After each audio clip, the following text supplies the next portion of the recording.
frappeur gaucher de l'époque, quand justement le même tir de Rick Monday qui a pas fonctionné, quand sa tombante, il y avait de la difficulté avec sa tombante, c'est les gauchers normalement qui lui faisaient mal. Mais il a aussi mentionné Willie McCovey qui était à la fin de sa carrière, et Willie McCovey est amoché, les genoux amochés, avait de la misère à venir au bâton contre lui, mais il le dominait, parce que, puis même avec sa tombante, normalement, Steve Rogers n'a pas donné beaucoup de coups de circuit dans sa carrière, mais Willie McCovey, vers la fin de sa carrière, doit en avoir frappé 6 ou 7 contre lui. Alors, merci Alain Tremblay pour cette question. On va aller maintenant à une question de Marc-André Plouffe. Marc-André Plouffe a demandé que doit posséder dans son arsenal un lanceur pour retirer les frappeurs d'aujourd'hui. Est-ce que c'est une rapide à 95 000 à l'heure? Un changement de vitesse dévastateur? Comment on retire les frappeurs d'aujourd'hui? Voici la réponse de Steve. Well, I believe the most effective pitchers are guys that do the same thing that we had to do decades ago, and the guys before us had to do decades before, me. And that is you have to pitch to contact in the strike zone. So you've got to pitch to pitcher's contact in the strike zone, meaning that you don't just throw the ball down the middle 95 and expect to get away with it. It's got to be 95 with location. So today, with the lighter maple bats and the weight training and just simply the athletes are bigger and stronger, both the pitchers and the hitters, sheer raw velocity, unless you're hitting triple digits, that really doesn't win the day. It's location, certainly off speed, location with your fastball and pitching to contact, then will make your breaking ball. Whatever breaking ball you've got, whether it's a slider or if it's the off speed pitches, your changeup, or if it's a curveball, again, it will make it much more effective. But I really believe it's location of the fastball and pitching to contact. Bon, la réponse à Steve pour la question à Marc-André Plouffe, c'est si tu lances 95 aujourd'hui, c'est pas assez de juste lancer 95. La précision, c'est ce qu'il y a de plus important. Il faut pas avoir peur d'attaquer les frappeurs. Beaucoup de lanceurs aujourd'hui essaient trop pour le retrait sur 3 prises. Lui, il dit qu'il faut que tu lances au contact. Ce que ça veut dire, c'est qu'il faut que tu donnes l'opportunité aux frappeurs de frapper tes tirs, mais pas des tirs en plein centre. Donc, il faut que tu sois vraiment précis avec ta balle rapide et avec tes autres lancers, ta courbe, ton changement de vitesse, parce que si tu es très précis avec ta balle rapide, ça va seulement améliorer les autres tirs. Les joueurs aujourd'hui sont plus grands, sont plus forts, les lanceurs aussi, mais quand même, la précision, c'est ce qu'il y a de plus important. Luc Lafrançois, lui, demande à M. Rogers, à Steve, qu'as-tu aimé le plus de ton séjour à Montréal? Well, certainly those years, 79, 80, 81, 82, right in the heart of when the Expos became the powerhouse team.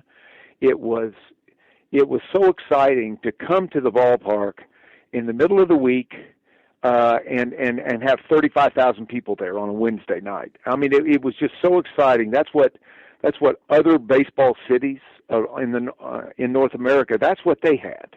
Is they would come to the park in the middle of the season, in the middle of the week, and there would be a crowd there, which really shows the fan bases behind the team. Those 3 or 4 years, we had different looking teams in 79 than we did in 82, but it was all with the core of those homegrown players.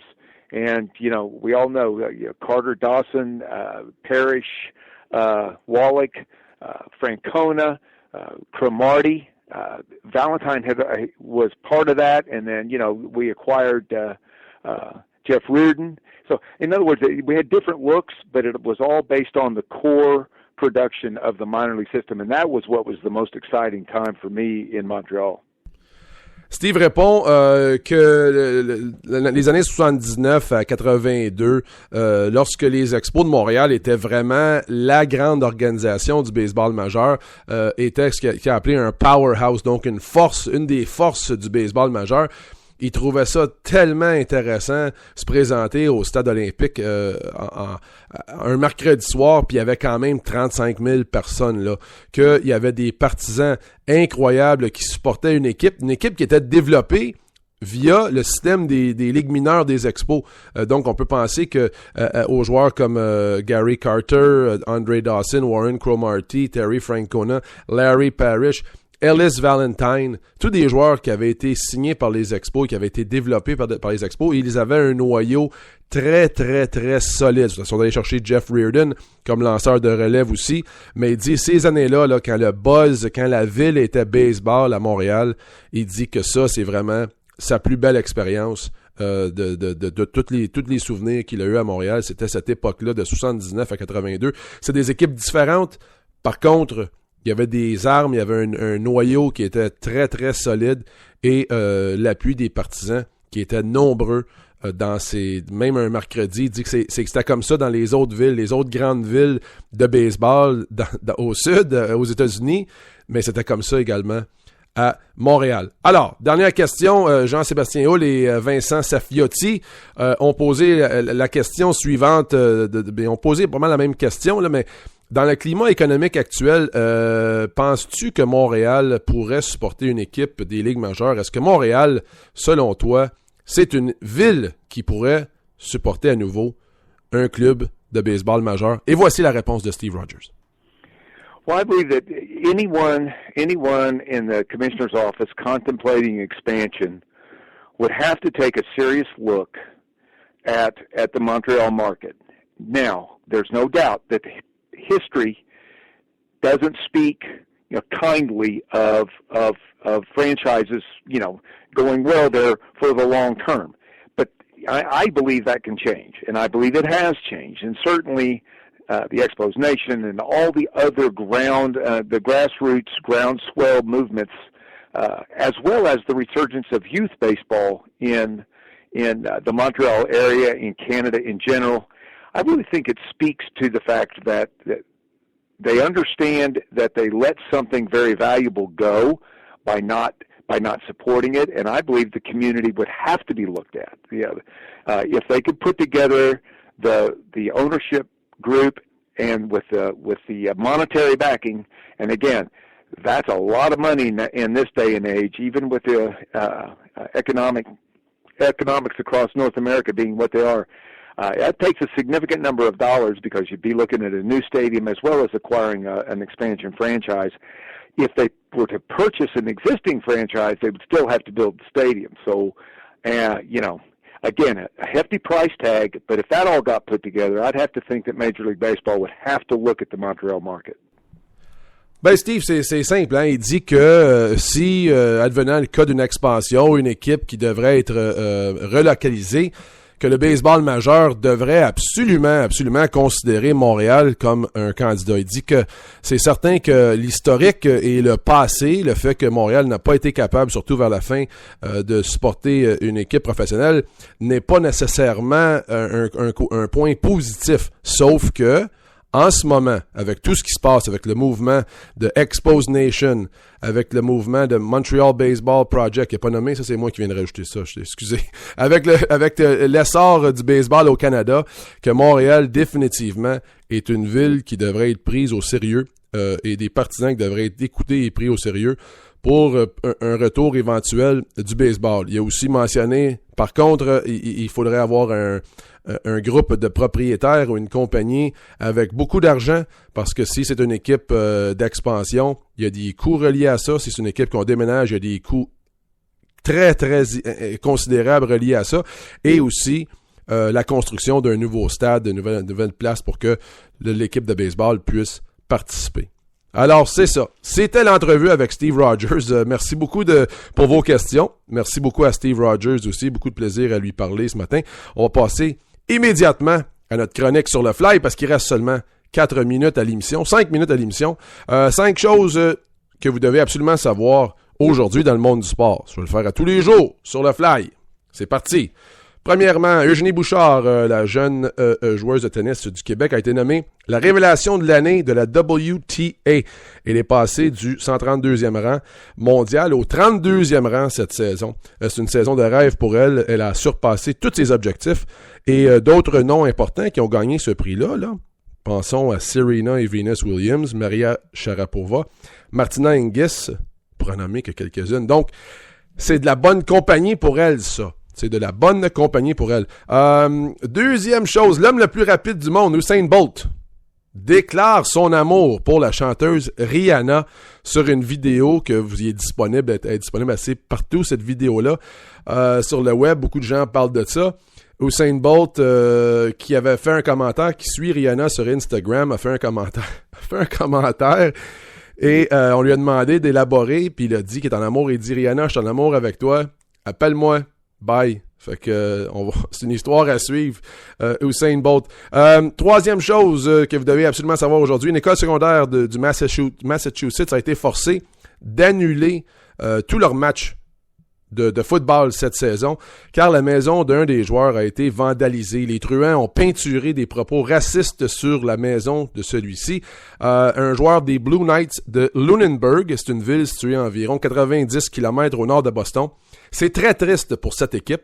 La petite communauté, une petite communauté de 10 000 habitants, c'est très triste, et c'est surtout très triste pour un jeune joueur de 13 ans qui s'est fait faire ça, là. C'est dommage. En 2013, c'est incroyable que ça arrive encore, ces conneries-là.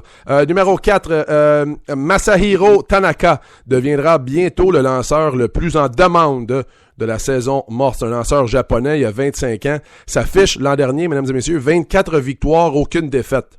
Il a lancé pour les Golden Eagles de Rakuten de la Ligue Pacifique du Japon. Le problème, c'est qu'en ce moment, le baseball majeur et la Ligue du Japon, leur entente est terminée. Ils sont en train de renégocier l'entente pour savoir comment le baseball majeur, les équipes du baseball majeur peuvent venir chercher des joueurs de la Ligue du Japon.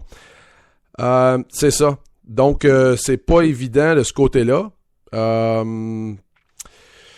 C'est à suivre, mais ça, vous savez, si vous avez suivi le baseball un peu, vous avez vu Yu Darvish, là, je pense que ça avait coûté 112 millions ou 120 millions aux Rangers du Texas.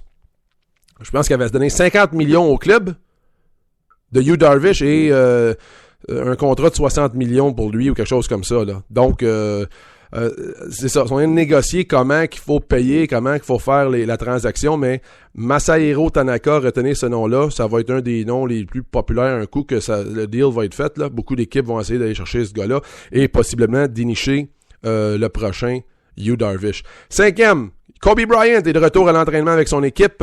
Il y a de bonnes chances qu'il soit de retour au jeu d'ici la fin du mois de novembre. Kobe Bryant n'a pas joué depuis le mois d'avril.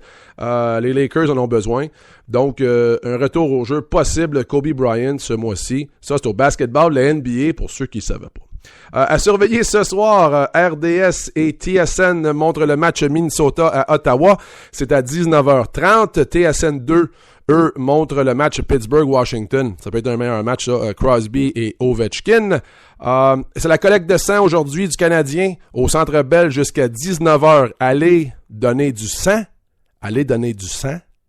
Jusqu'à 19h. Je pense qu'ils vous donnent quelque chose à manger puis peut-être un coupon pour quelque chose aussi, là. Je suis pas certain, mais si vous êtes dans les environs du Centre Bell, allez faire ça. C'est un bon geste. Demain, mon invité sera Étienne Boulay. Ça va être le fun, ça. Étienne qui est à la retraite, mais soudainement, on parle d'un retour au jeu pour Étienne Boulay.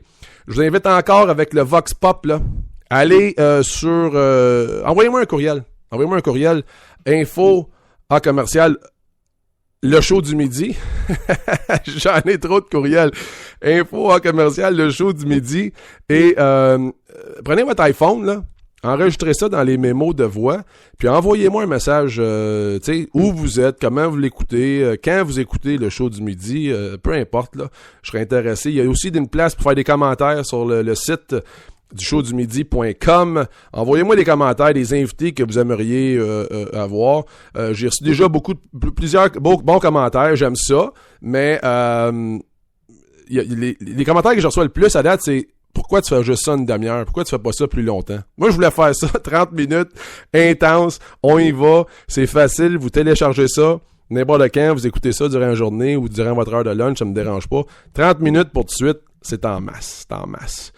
Merci pour les commentaires sur Facebook. Will Gagnon, lui, son plus beau souvenir des expos, c'était la première fois qu'il a vu Vladimir Guerrero frapper un coup de circuit et retirer un coureur au marbre avec une bombe du champ droit. Fait que merci pour ça. William, toujours William, là. William, c'est un vrai de vrai. Il est toujours là, lui. Toujours.